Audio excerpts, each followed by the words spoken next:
بسم الله الرحمن الرحيم يا أيها الناس اتقوا ربكم الذي خلقكم من نفس واحدة وخلق منها زوجها وبث منهما رجالا كثيرا ونساء واتقوا الله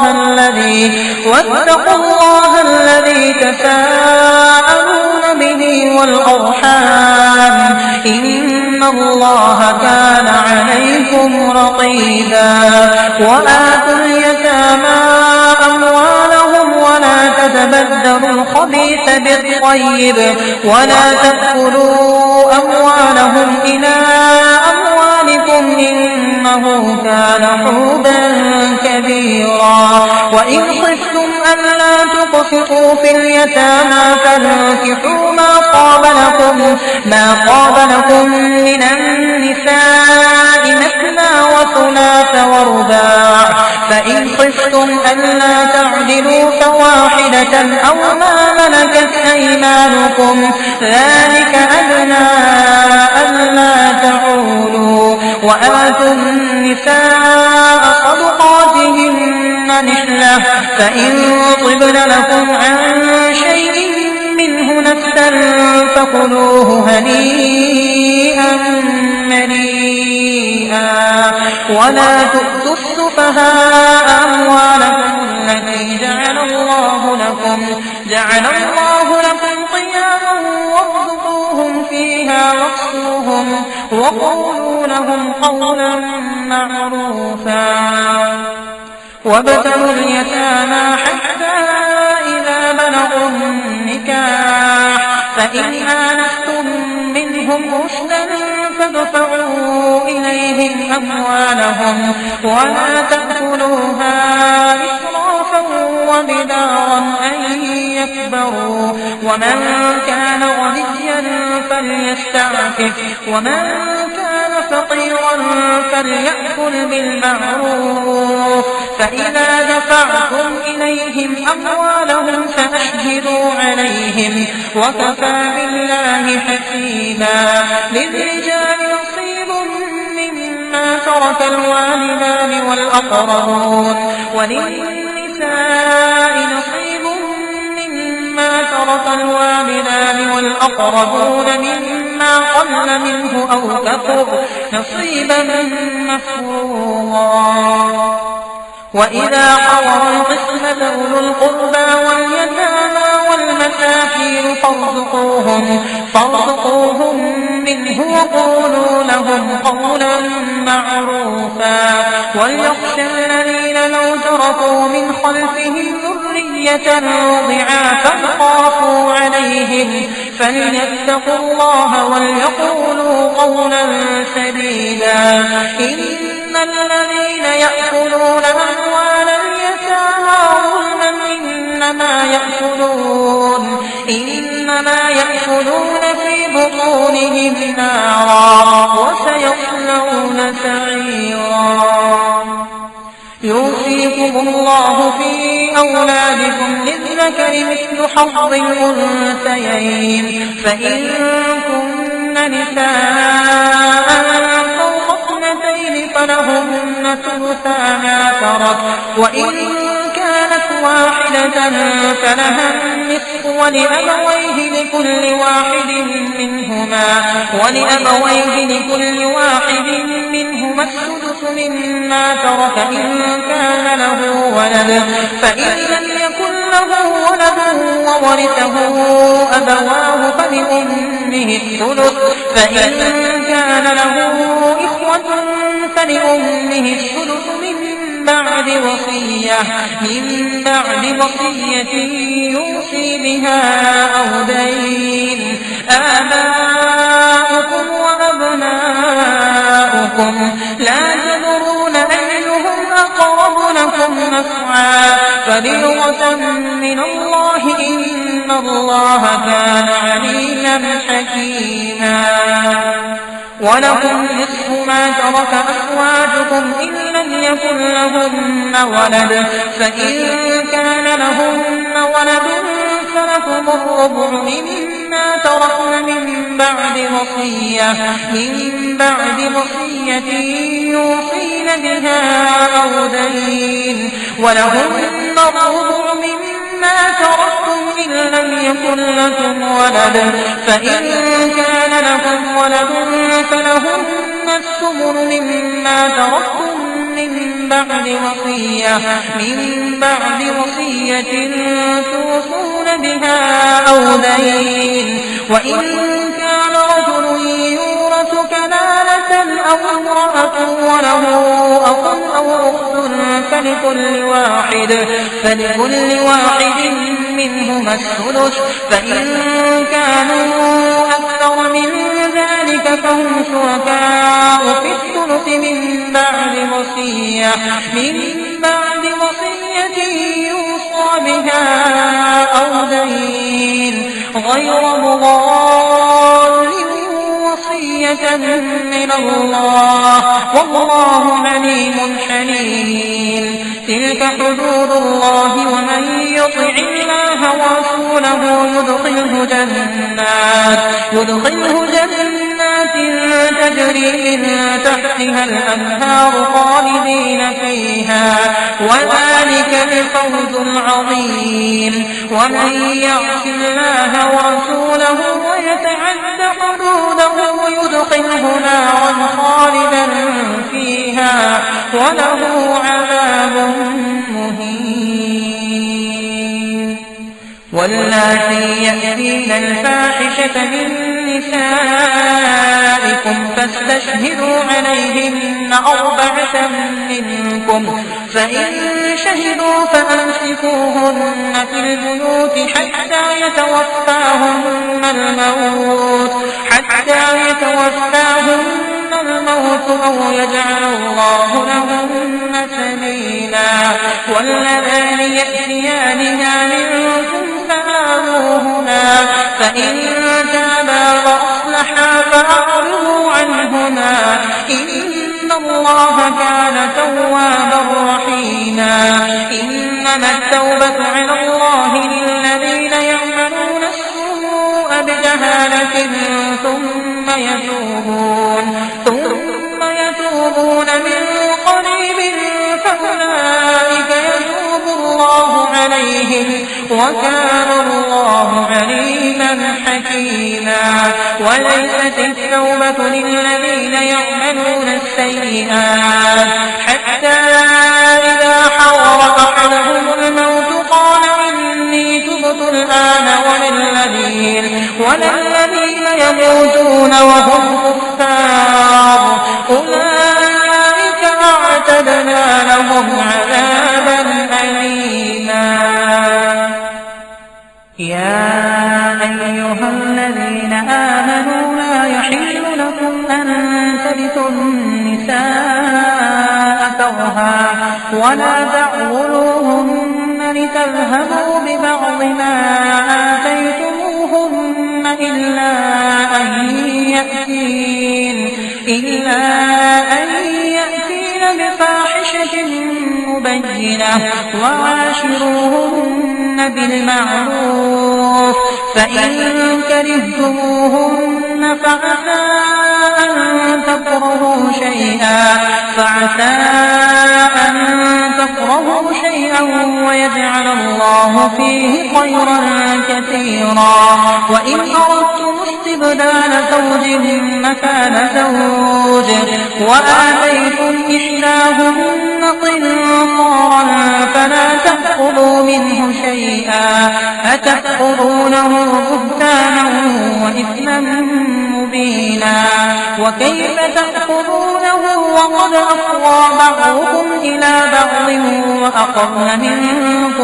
وأخذن منكم ميثاقا غليظا ولا تنكحوا ما نكح آباؤكم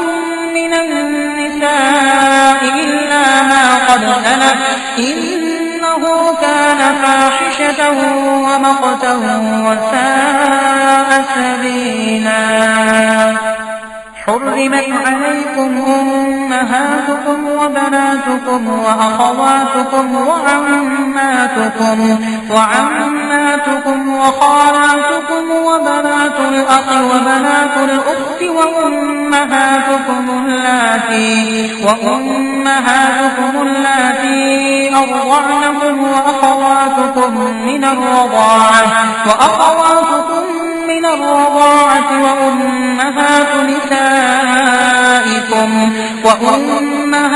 نسائكم وربائبكم اللاتي في حجوركم من نسائكم اللاتي دخلتم بهن، فإن لم تكونوا دخلتم بهن فلا جناح عليكم، وحلائل أبنائكم الذين من أصلابكم، وأن تجمعوا بين الأختين إلا ما قد سلف، إن الله كان غفورا رحيما. والمحصنات من النساء إلا ما ملكت أيمانكم كتاب الله عليكم، وأحل لكم ما وراء ذلكم أن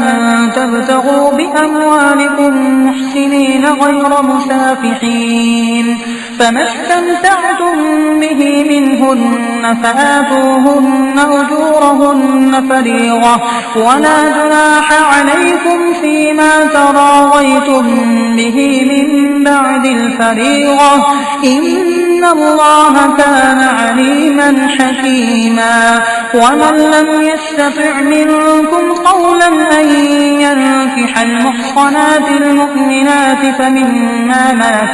فمما ملكت أيمانكم من فتياتكم المؤمنات، والله أعلم بإيمانكم بعضكم من بعض، فانكحوهن بإذن أهلهن وآتوهن أجورهن بالمعروف محصنات غير مسافحات ولا متخذات أخدان، فإذا أحصن فإن أتين بفاحشة فعليهن نصف ما على المحصنات من العذاب، ذلك لمن خشي العنة منكم، وأن تصبروا خير لكم، والله غفور رحيم. يريد الله ليبين لكم ويهديكم سنن الذين من قبلكم ويتوب عليكم، والله عليم حكيم. والله يريد أن يتوب عليكم ويريد الذين يتبعون الشهوات أن تميلوا ميلا عظيما. يريد الله أن يخفف عنكم وخلق الإنسان ضعيفا. يا أيها الذين آمنوا لا تأكلوا أموالكم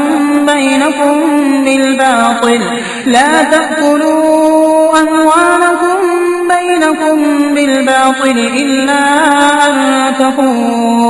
إلا أن تكون تجارة عن تراض منكم، ولا تقتلوا أنفسكم إن الله كان بكم رحيما. ومن يفعل ذلك عدوانا وظلما فسوف نصليه نارا، وكان ذلك على الله يسيرا. إن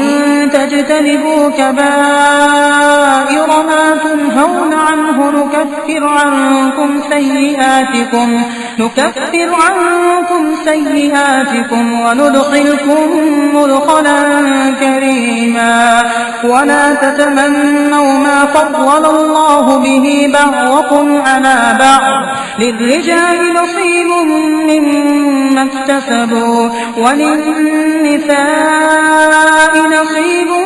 مما مما اكتسبن واسألوا الله من فضله إن الله كان بكل شيء عليما ولكل جعلنا موالي مما ترك الوالدان والأقربون والذين عقدت أيمانكم فآتوهم نصيبهم إن الله كان على كل شيء شهيدا. الرجال قوامون على النساء بما فضل الله بعضهم على بعض وبما أنفقوا من أموالهم فالصالحات قانتات حافظات للغيب بما حفظ الله واللاتي تخافون نشوزهن فعظوهن واهجروهن في المضاجع واضربوهن فإن أطعنكم فلا تبغوا عليهن سبيلا إن الله كان عليا كبيرا. وإن خفتم شقاق بينهما فابعثوا حكما من أهله وحكما من أهلها إن يريدا إصلاحا يوفق الله بينهما إن الله كان عليما خبيرا. واعبدوا الله ولا تشركوا به شيئا وبالوالدين إحسانا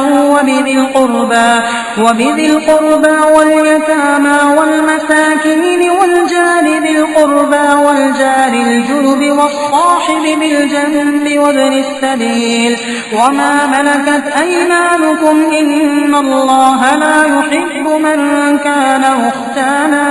فخورا. الذين يبخلون ويأمرون الناس بالبخل ويكتمون ما آتاهم الله من فضله وأعتدنا للكافرين عذابا مهينا. والذين ينفقون أموالهم رئاء الناس ولا يؤمنون بالله ولا باليوم الآخر ومن يكن الشيطان له قرينا فساء قرينا. وماذا عليهم لو آمنوا بالله واليوم الآخر وأنفقوا مما رزقهم الله وكان الله بهم عليما. إن الله لا يظلم مثقال ذرة وإن تك حسنة يضاعفها ويؤت من لدنه أجرا عظيما. فكيف إذا جئنا من كل أمة بشهيد وجئنا بك على هؤلاء شهيدا. يومئذ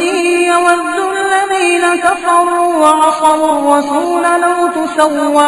لو تسوى بهم الأرض ولا يكتمون الله حديثا. يا أيها الذين آمنوا لا تقربوا الصلاة وأنتم سكارى حتى تعلموا ما تقولون ولا جنبا إلا عابري سبيل حتى تغتسلوا وإن كنتم مرضى أو على سفر أو جاء أحد منكم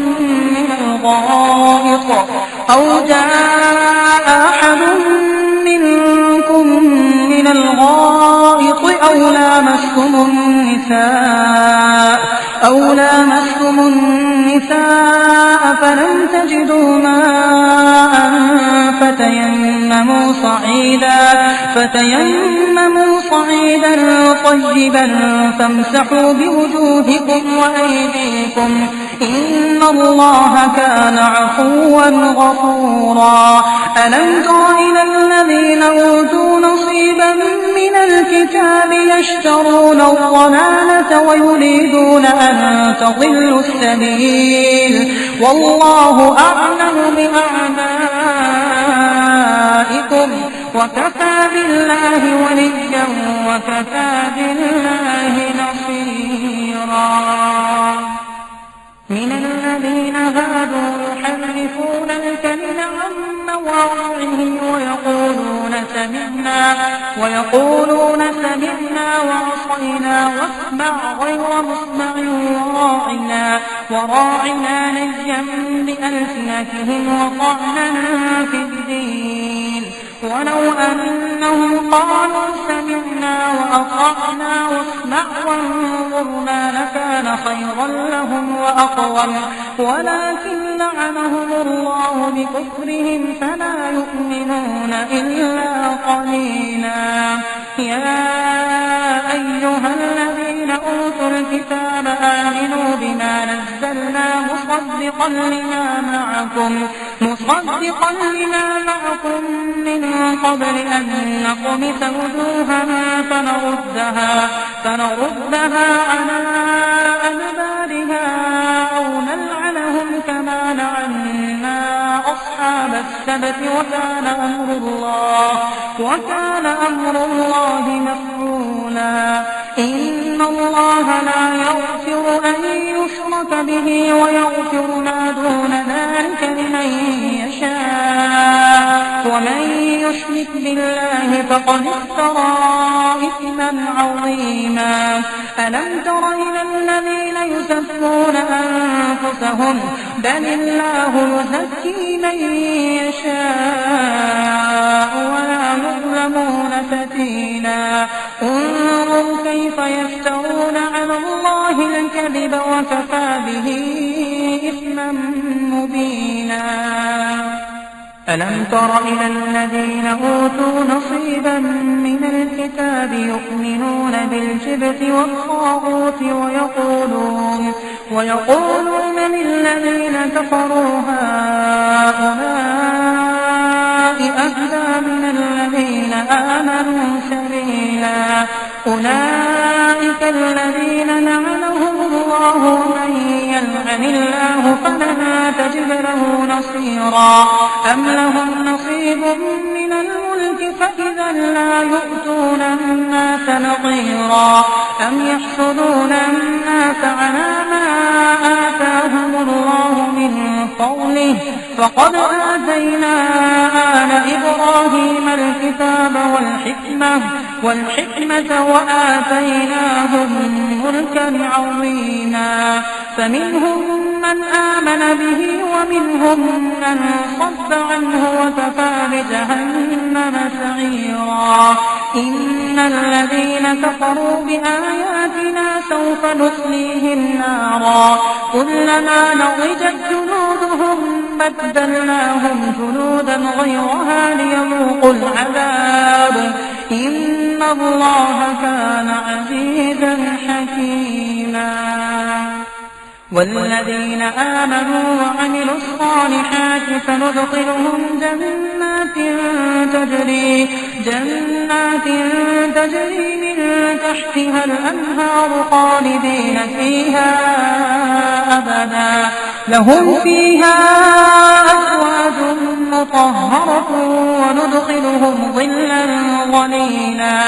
إن الله يأمركم أن تؤدوا الأمانات إلى أهلها وإذا حكمتم بين الناس أن تحكموا بالعدل إن الله نعم ما يعظكم به إن الله كان سميعا بصيرا. يا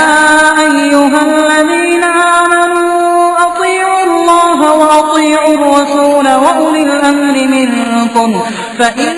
تنازعتم في شيء فردوه إلى الله والرسول إن كنتم تؤمنون بالله واليوم الآخر ذلك خير وأحسن تأويلا.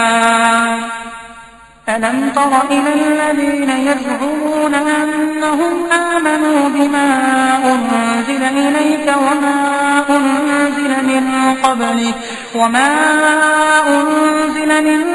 قبلك يريدون أن يتحاكموا إلى الطاغوت وقد أمروا أن يكفروا به ويريد الشيطان أن يضلهم ضلالا بعيدا. وإذا قيل لهم تعالوا إلى ما أنزل الله وإلى الرسول رأيت المنافقين يصدون عنك صدودا. فكيف إذا أصابتهم مصيبة بما قدمت أيديهم ثم جاءوك يحلفون بالله إن أردنا إلا إحسانا وتوفيقا. أولئك الذين يعلم الله ما في قلوبهم فأعرض عنهم وعظهم وقل لهم في أنفسهم قولا بليغا. وما أرسلنا من رسول إلا ليطاع بإذن الله ولو أنهم إذ ظلموا أنفسهم جاءوك فاستغفروا الله واستغفر لهم الرسول لوجدوا الله توابا رحيما. فلا وربك لا يؤمنون حتى يحكموك فيما شجر بينهم ثم لا يجدوا في أنفسهم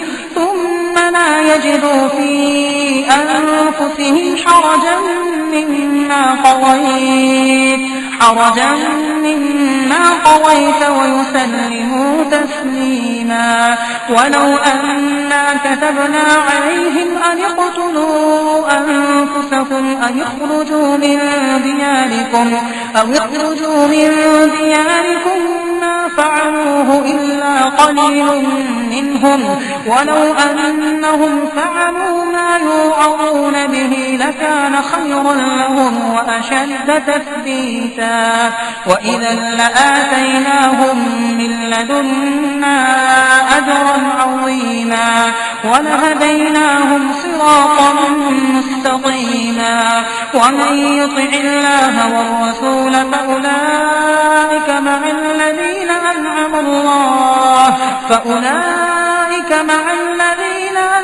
الله عليهم من النبيين والصديقين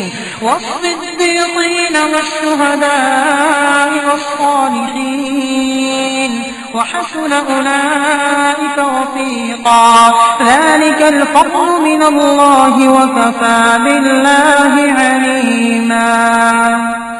يا أيها الذين آمنوا خذوا حذركم فانفروا ثبات أو انفروا جميعا. وإن منكم لمن ليبطئن فإن أصابتكم مصيبة قال قد أنعم الله علي إذ لم أكن معهم شهيدا. ولئن أصابكم فضل من الله ليقولن كأن لم تكن بينكم وبينه مودة يا ليتني كنت معهم فأفوز فوزا عظيما. فليقاتل في سبيل الله الذين يشرون الحياة الدنيا بالآخرة ومن يقاتل في سبيل الله فيقتل أو يغلب فسوف نؤتيه أجرا عظيما. وما لكم لا تقاتلون في سبيل الله والمستضعفين من الرجال والنساء والولدان الذين يقولون ربنا أخرجنا من هذه القرية الظالم أهلها واجعل لنا من لدنك وليا واجعل لنا من لدنك نصيرا. الذين آمنوا يقاتلون في سبيل الله والذين كفروا يقاتلون في سبيل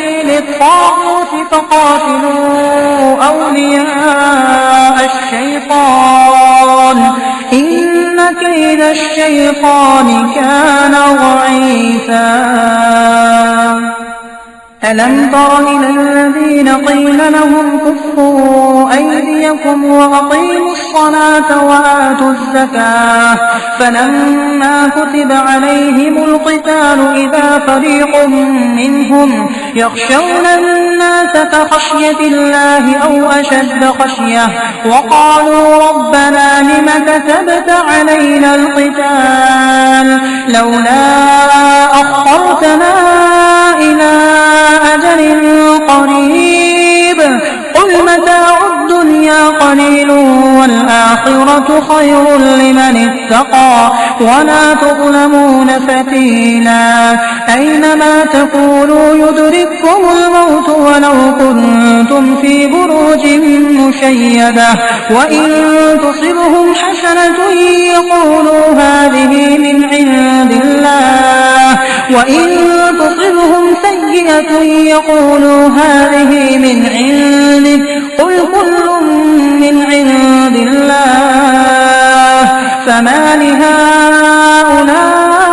القوم لا يكادون يفقهون حديثا. ما أصابك من حسنة فمن الله وما أصابك من سيئة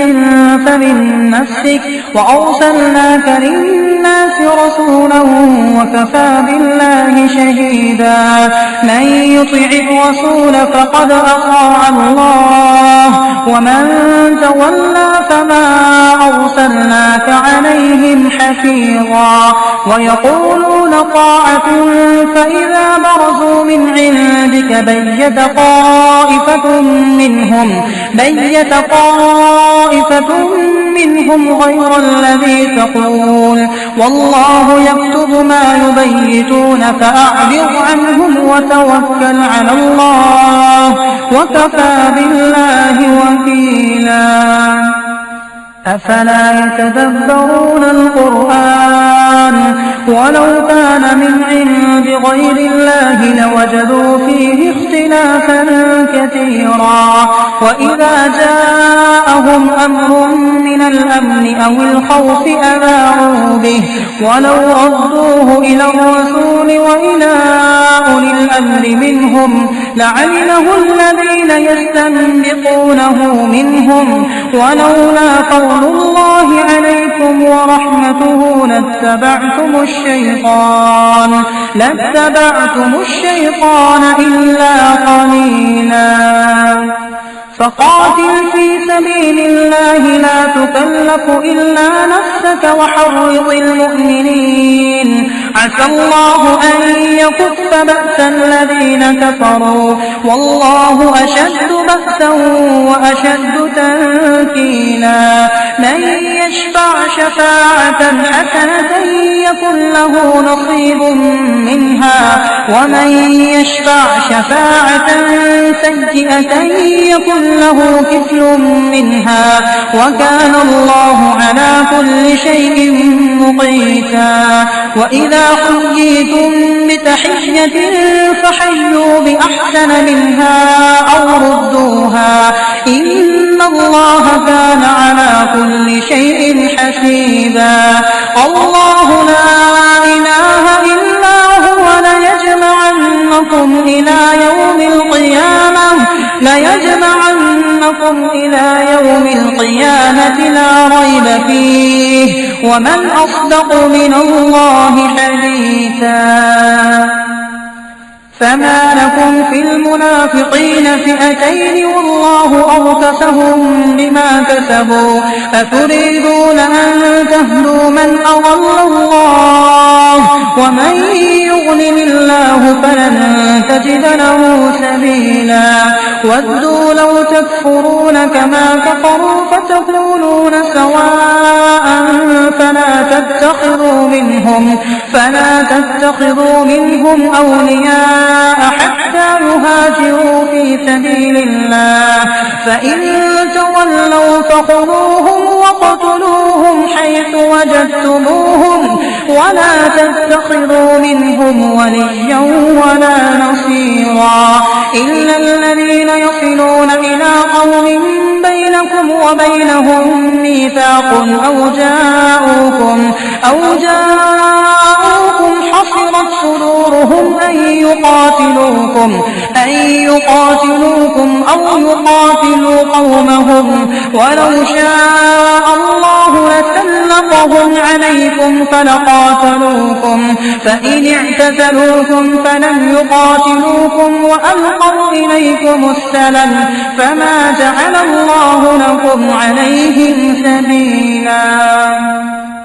ستجدون آخرين يريدون أن يأمنوكم ويأمنوا قومهم كلما ردوا إلى الفتنة أركسوا فيها فإن لم يعتزلوكم ويلقوا إليكم السلم ويكفوا أيديهم فخذوهم وقتلوهم حيث ثقفتموهم وأولئكم جعلنا لكم عليهم سلطانا مبينا وما كان لمؤمن أن يقتل مؤمنا إلا خطأ ومن قتل مؤمنا خطأ فتحرير رقبة مؤمنة ودية مسلمة إلى أهله إلا أن يصدقوا فإن كان من قوم عدو لكم وهو مؤمن فتحرير رقبة مؤمنة وإن كان من قوم بينكم وبينهم ميثاق فدية مسلمة إلى أهله وتحرير رقبة مؤمنة فمن لم يجد فصيام شهرين متتابعين توبة من الله وكان الله عليما حكيما ومن يقتل مؤمنا متعمدا فجزاؤه جهنم خالدا فيها وغضب الله عليه ولعنه وأعد له عذابا عظيما يا أيها الذين آمنوا إذا ضربتم في سبيل الله فتبينوا ولا تقولوا لمن ألقى إليكم السلام لست مؤمنا تبتغون عرض الحياة الدنيا فعند الله مغانم كثيرة كذلك كنتم من قبل فمن الله عليكم فتبينوا إن الله كان بما تعملون خبيرا لا يستوي القاعدون من المؤمنين غير أولي الضرر والمجاهدون في سبيل الله بأموالهم وأنفسهم فضل الله المجاهدين بأموالهم وأنفسهم على القاعدين درجة وكلا وعد الله الحسنى وفضل الله المجاهدين على القاعدين أجرا عظيما درجات منه ومغفرة ورحمة وكان الله غفورا رحيما إن الذين توفاهم الملائكة ظالمي أنفسهم قالوا فيم كنتم قالوا كنا مستضعفين في الأرض قالوا ألم تكن أرض الله واسعة فتهاجروا فيها فأولئك مأواهم جهنم وساءت مصيرا إلا المستضعفين من الرجال والنساء والولدان لا يستطيعون حيلة ولا يهتدون سبيلا فأولئك عسى الله أن يعفو عنهم وكان الله عفوا غفورا ومن يهاجر في سبيل الله يجد كثيرا وسعة ومن يخرج من بيته مهاجرا إلى الله ورسوله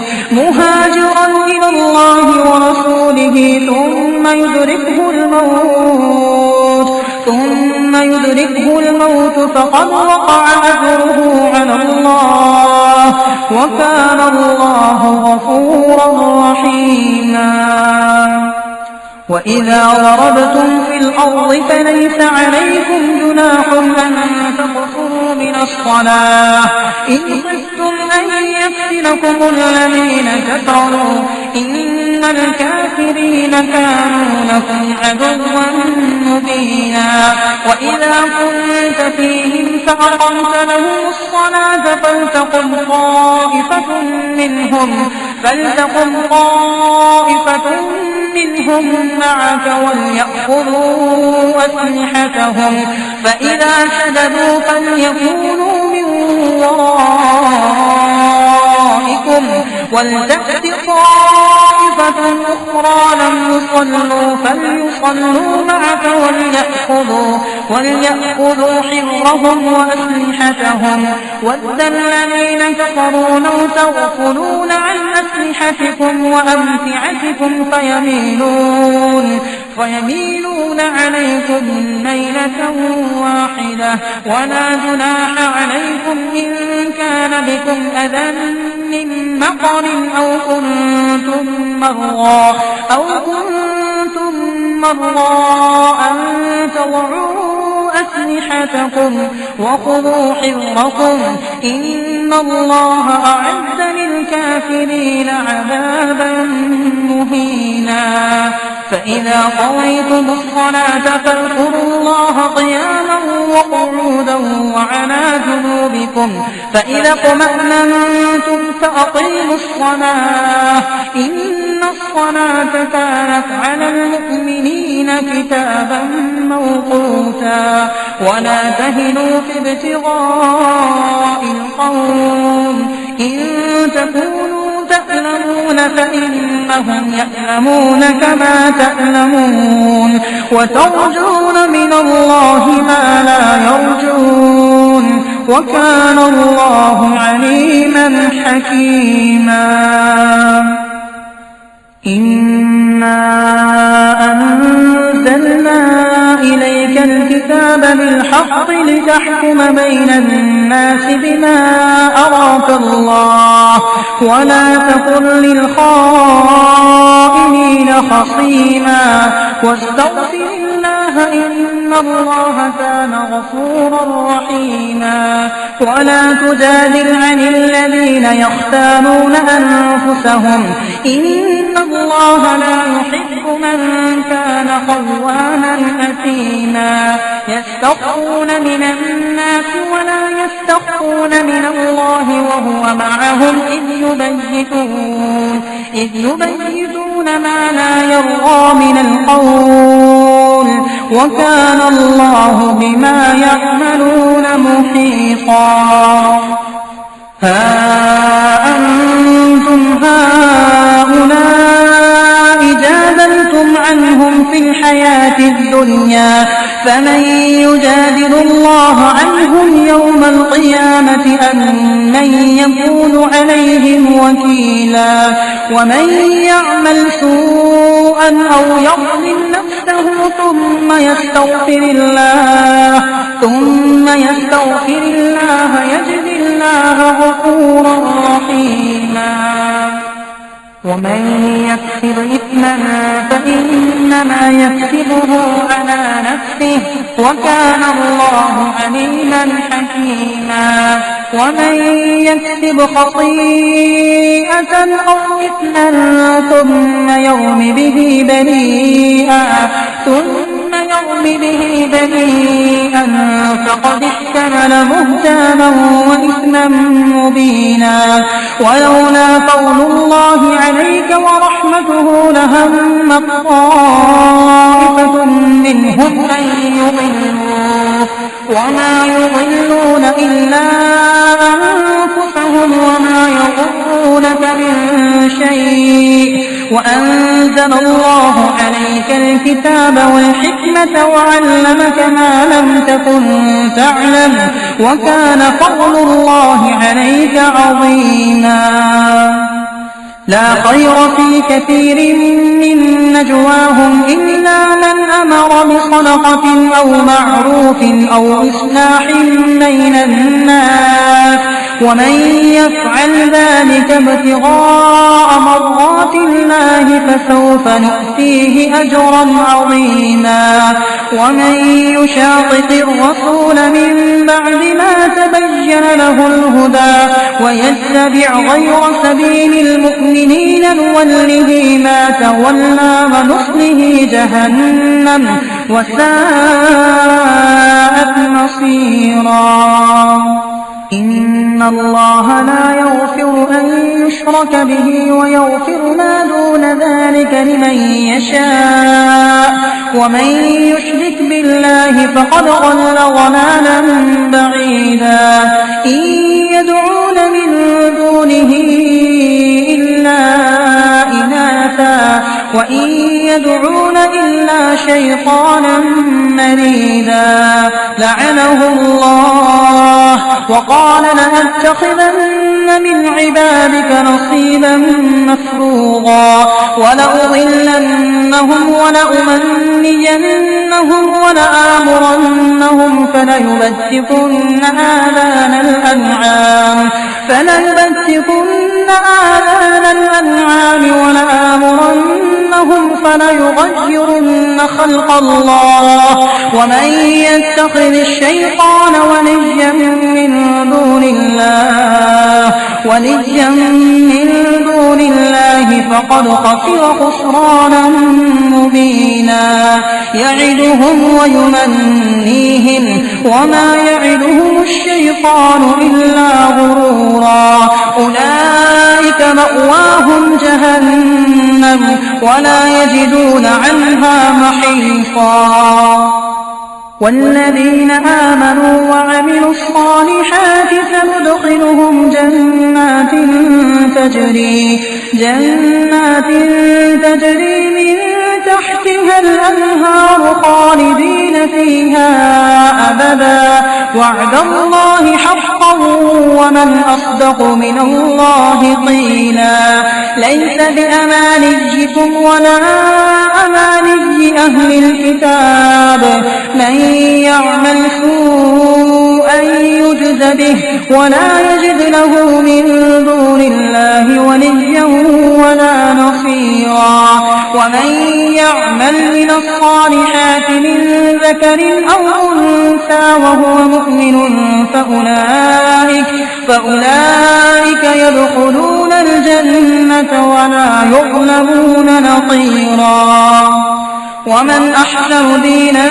ممن أسلم وجهه لله وهو محسن واتبع ملة إبراهيم حنيفا واتخذ الله إبراهيم خليلا ولله ما في السماوات وما في الأرض وكان الله بكل شيء محيطا ويستفتونك في النساء قل الله يفتيكم فيهن وما يتلى عليكم في الكتاب في يتامى النساء اللاتي لا تؤتونهن ما كتب لهن وترغبون أن تنكحوهن والمستضعفين من الولدان وأن تقوموا لليتامى بالقسط وما تفعلوا من خير فإن الله كان به عليما وإن امرأة خافت من بعدها نشوزا أو إعراضا فلا جناح عليهما أن يصلحا بينهما صلحا والصلح خير وأحضرت الأنفس الشح وإن تحسنوا وتتقوا فإن الله كان بما تعملون خبيرا ولن تستطيعوا أن تعدلوا بين النساء ولو حرصتم فلا تميلوا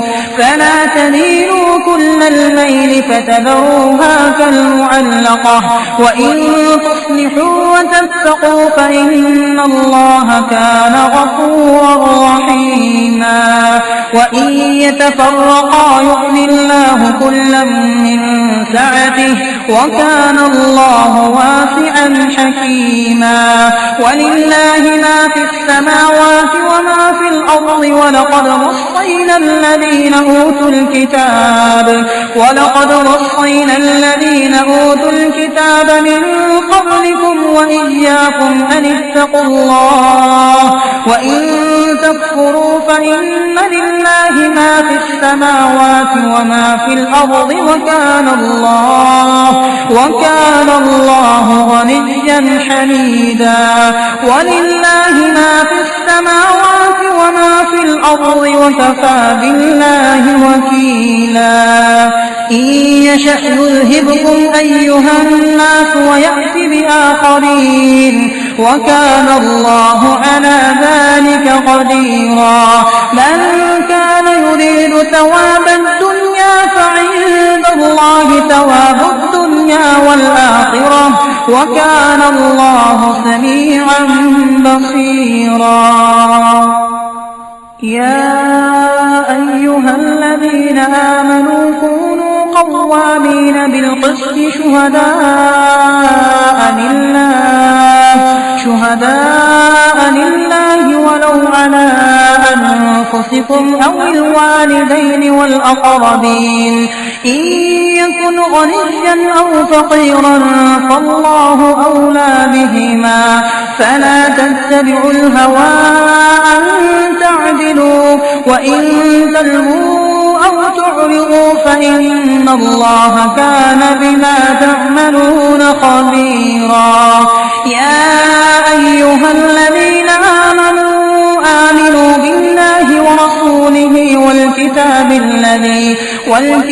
الذي نزل على رسوله والكتاب الذي أنزل من قبل ومن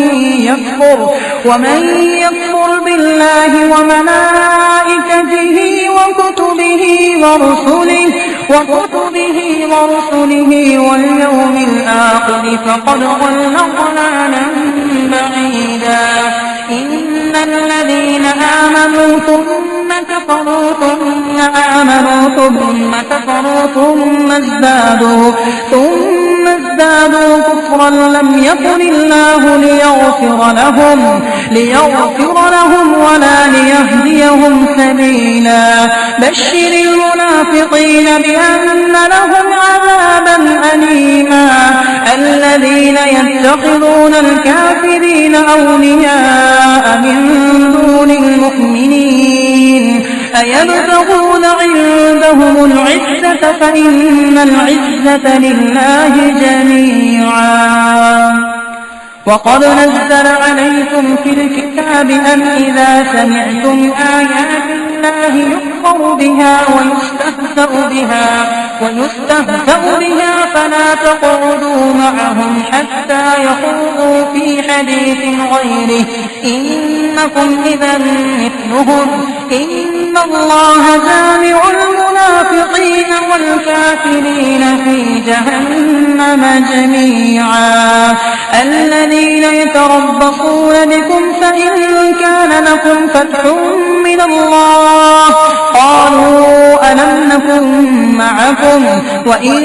كان للكافرين نصيب قالوا ألم نستحوذ عليكم ونمنعكم من المؤمنين فالله يحكم بينكم يوم القيامة ولن يجعل الله للكافرين على المؤمنين سبيلا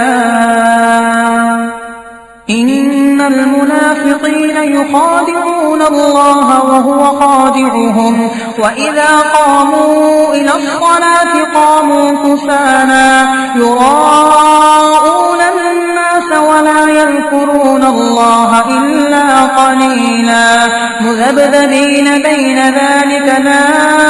إله هؤلاء ولا إله هؤلاء ومن يضلل الله فلن تجد له سبيلا يا أيها الذين آمنوا لا تتخذوا الكافرين أولياء من دون المؤمنين أتريدون أن تجعلوا لله عليكم سلطانا مبينا إن المنافقين في الدرك الأسفل من النار ولن تجد لهم نصيرا إلا الذين تابوا وأصلحوا واعتصموا بالله وأخلصوا دينهم لله فأولئك مع المؤمنين وسوف يؤتي الله المؤمنين أجرا عظيما لا يفعل الله بعذابكم إن شكرتم وآمنتم وكان الله شاكرا عليما لا يحب الله الجهر بالسوء من القول إلا من ظلم وكان الله سميعا عليما إن تبدوا خيرا أو تخفوه أو تعفوا عن سوء فإن الله كان عفوا قديرا إن الذين يكفرون بالله ورسله ويريدون أن يفرقوا بين الله ورسله ويقولون نؤمن ببعض ونكفر ببعض ويريدون أن يتخذوا بين ذلك سبيلا أولئك هم الكافرون حقا وأعتدنا للكافرين عذابا مهينا والذين آمنوا بالله ورسله ولم يفرقوا بين أحد منهم أولئك سوف يؤتيهم أجورهم وكان الله غفورا رحيما يسألك أهل الكتاب أن تنزل عليهم كتابا من السماء فقد سألوا موسى أكبر من ذلك فقالوا أرنا الله جهرة فأخذتهم الصاعقة بظلمهم ثم اتخذوا العجل من بعد ما جاءتهم البينات فعفونا عن ذلك وآتينا موسى سلطانا مبينا ورفعنا فوقهم الطور بميثاقهم وقلنا لهم ادخلوا الباب سجدا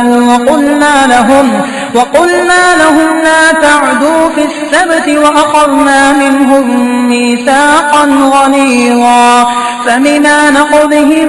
ميثاقهم وكفرهم بآيات الله وقتلهم الأنبياء بغير حق وقولهم قلوبنا غلف بل طبع الله عليها بكفرهم فلا يؤمنون إلا قليلا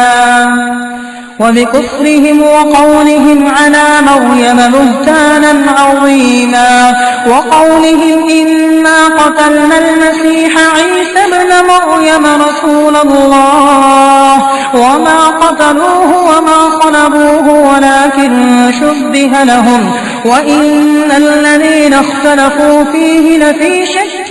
منه ما لهم به من علم إلا اتباع الظن وما قتلوه يقينا بل رفعه الله إليه وكان الله عزيزا حكيما وإن من أهل الكتاب إلا ليؤمنن به قبل موته ويوم القيامة يكون عليهم شهيدا فبظلم من الذين هادوا حرمنا عليهم طيبات أحلت لهم وبصدهم عن سبيل الله كثيرا وأخذهم الربا وقد نهوا عنه وأكلهم أموال الناس بالباطل وأعتدنا للكافرين منهم عذابا أليما لكن الراسخون في العلم منهم والمؤمنون يؤمنون بما أنزل إليك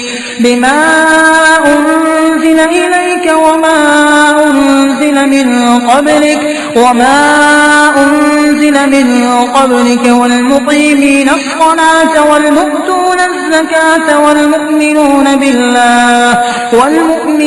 بالله واليوم الآخر أولئك سنؤتيهم أجرا عظيما إنا أوحينا إليك كما أوحينا إلى نوح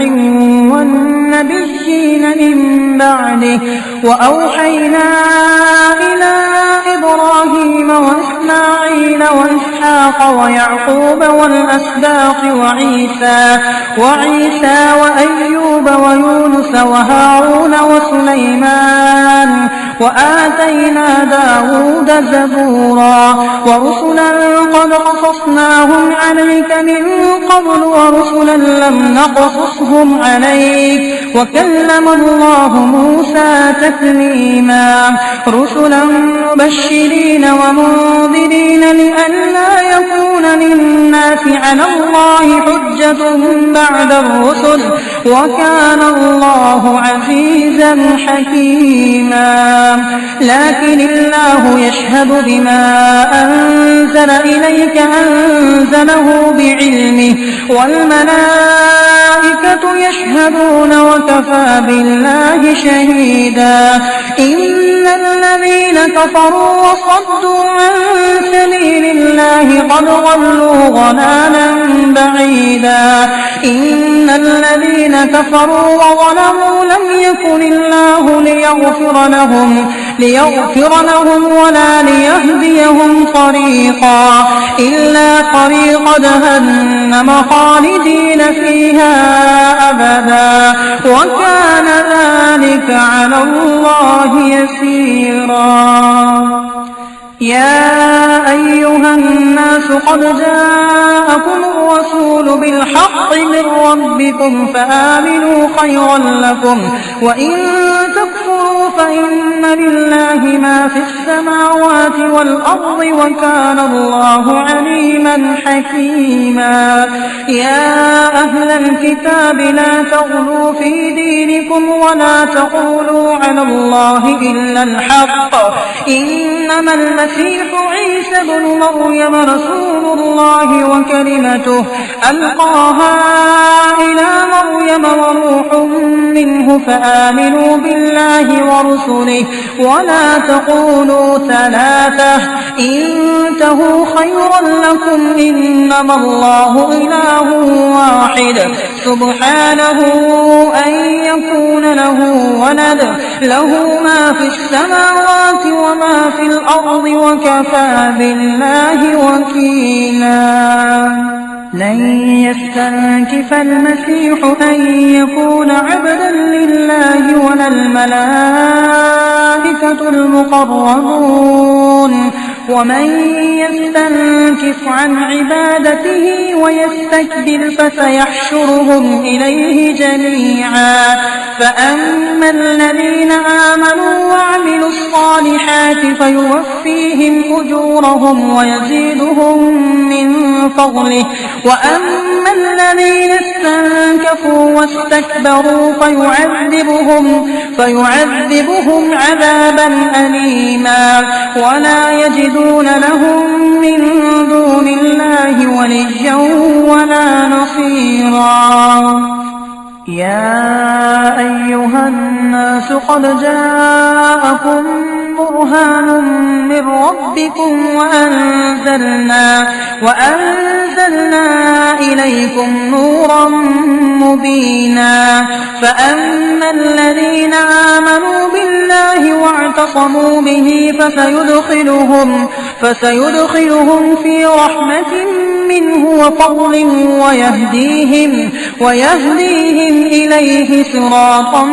مستقيما. يستفتونك قل الله يفتيكم في الكلالة إن امرؤ هلك ليس له ولد